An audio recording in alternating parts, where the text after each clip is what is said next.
What happens to your money when there is nothing left to buy? Imagine you are overwhelmingly, untouchably wealthy. You possess massive chests overflowing with heavy gold coins. You reside in Paris, the most luxurious capital in 1870. But tonight, a roasted sewer rat rests upon your table. And you just paid an absolute staggering fortune to slowly consume it. Paper money suddenly loses all power. Welcome to the devastating historical siege of Paris in 1870. This is not simply a tragic story about a famine. This is the terrifying reality of a collapsing supply chain. Chests of gold become meaningless when they cannot purchase calories. The ultimate illusion of wealth is believing that printed fiat currency can eternally guarantee physical human survival. Let us investigate this bizarre, devastating historical economic disaster together. The trap snapped shut with terrifying speed. The Prussian army surrounded Paris. In the crisp, chilling autumn of 1870, disaster struck. The enemy formed an impenetrable, ruthless ring of steel. They completely locked down the most vibrant European capital. This massive megacity was entirely dependent on external imports. The sudden, violent severing of these complex logistical lifelines doomed millions of innocent civilians. When a highly centralized urban population loses access to its agricultural periphery, systemic starvation becomes a mathematical certainty. The daily caloric pipeline vanished. Paris required thousands of tons of daily fresh food.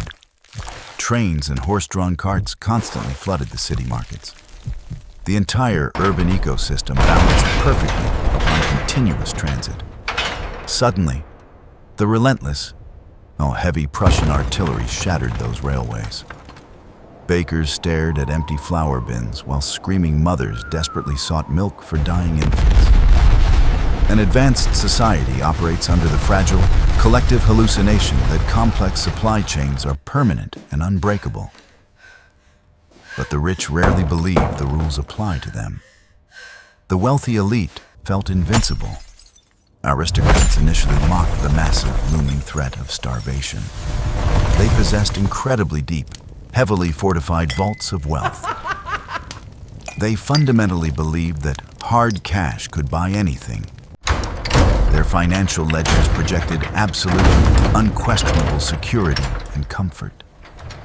They arrogantly threw lavish, multi-course dinner parties while the working-class neighborhoods slowly began to panic. The ultimate hubris of accumulated wealth is the deeply flawed assumption that money can spontaneously generate physical calories. But the physical supply crashed. Within a matter of devastating weeks, the stockpiles vanished. The massive central markets of Les Halles echoed emptily. Warehouses that once held towering mountains of grain depleted. The city government desperately attempted to ration remaining provisions. Frightened citizens began standing in agonizing, freezing lines for hours just to receive a single crust of bread. When the physical inventory of a market reaches absolute zero, the purchasing power of any currency completely evaporates. This is the brutal lesson of physical economics. You cannot eat your money. This brutal economic lesson rapidly infected the wealthy neighborhoods. Aristocrats offered massive, staggering sums of gold for beef. Please take it. It's pure But gold. the butchers simply had absolutely nothing to Gold sell. won't feed anyone. A million Get out of my francs sight. cannot magically manifest a slaughtered cow. The wealthiest bankers in Europe suddenly found themselves experiencing the exact same gnawing, desperate hunger as common beggars. Fiat currency and precious metals are merely abstract representations of value, entirely useless without underlying physical commodities. The geopolitical strategy was starvation. The Prussian commanders understood the dark reality of logistics. They refused to waste troops in a bloody, direct assault. They simply allowed the city's massive population to starve. It was a calculated, mathematically precise siege of attrition. By weaponizing the fundamental human need for daily calories, the invading army turned the beautiful megacity into a prison. A successful military siege essentially forces a sovereign economy to consume itself until total systemic collapse is achieved. The financial system was the first casualty. The illusion of paper wealth. French banknotes rapidly became entirely worthless inside the walls. Citizens started using the paper money to start fires. The intrinsic value of the currency was completely destroyed. The central bank could not print their way out. Desperate mothers watched helplessly as their entire life savings failed to purchase a single, rotting, frozen potato. When a sovereign state completely loses control of its physical supply lines, its national currency instantly loses legitimacy. The black market quietly awoke. As legitimate, regulated food sources completely dried up overnight, shadowy, desperate economies began to rapidly form in alleys. The standard metrics of supply and demand were broken. Everything was wildly, aggressively repriced based on pure survival. Normal, law-abiding citizens were suddenly forced to navigate dangerous, violent underground networks just to feed their starving families. The total collapse of a formal, regulated economy always triggers the immediate, aggressive rise of unregulated survival markets. Hunger is the ultimate equalizer. Class divisions temporarily violently blurred. The absolute lack of calories leveled the social hierarchy. A starving duke and a starving peasant share reality. Both require the exact same physical sustenance to survive. Their respective bank accounts could not alter human biology. For a brief, terrifying historical moment, the glittering Parisian aristocracy experienced the raw, unmitigated vulnerability of absolute poverty. Severe macroeconomic shocks temporarily erase artificial social constructs, brutally reducing all citizens to their basic biological vulnerability. The city was slowly suffocating. 2 million trapped people rapidly exhausted the available resources. The surrounding agricultural lands were occupied by hostile forces. There was no secret stockpile waiting to save them. The government's promises of relief became empty, hollow lies. The chilling realization set in that nobody was coming to rescue them from this slow, agonizing collective death. A blockaded megacity operates as a closed biological system, relentlessly consuming its own finite resources until zero remains. So, what happens when the food runs out? They searched for new protein. When traditional livestock completely vanished from the city butchers, the desperate population had to violently adjust their diets. Cultural taboos regarding acceptable food were rapidly, forcefully discarded. Survival fundamentally rewrites the psychological boundaries of human consumption. People began looking at the city's working animals not as loyal companions, but as massive, walking repositories of calories. Extreme scarcity fundamentally rewrites cultural morality, forcing a civilized population to consume assets they previously deemed entirely untouchable. The horses were sacrificed first. Paris possessed a massive population of working draft horses. They pulled the carriages and transported the heavy goods. Suddenly, these vital transportation assets became the primary menu. Over 200,000 horses were systematically, brutally slaughtered. The streets that once echoed with clopping hooves fell terrifyingly silent as the transportation infrastructure was literally eaten. Liquidating the fundamental transportation infrastructure of an economy for immediate caloric survival guarantees the permanent destruction of commerce. The government was powerless to stop the descent. The government attempted price controls. Bureaucrats desperately tried to regulate the cost of meat. They issued strict decrees to stop the rapid inflation. But these artificial economic laws were completely, utterly useless. The black market completely ignored the desperate, starving politicians. Desperate citizens openly mocked the useless government edicts, knowing that a printed piece of paper could not fill their bellies. Implementing artificial price controls during an absolute supply shortage only serves to aggressively accelerate the expanding black market. The absolute desperation permanently settled.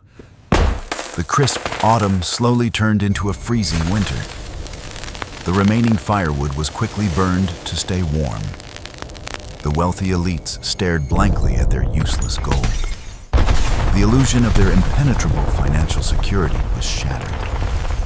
They realized with absolute bone-chilling terror that their immense fortunes were entirely powerless against the cold mathematics of starvation.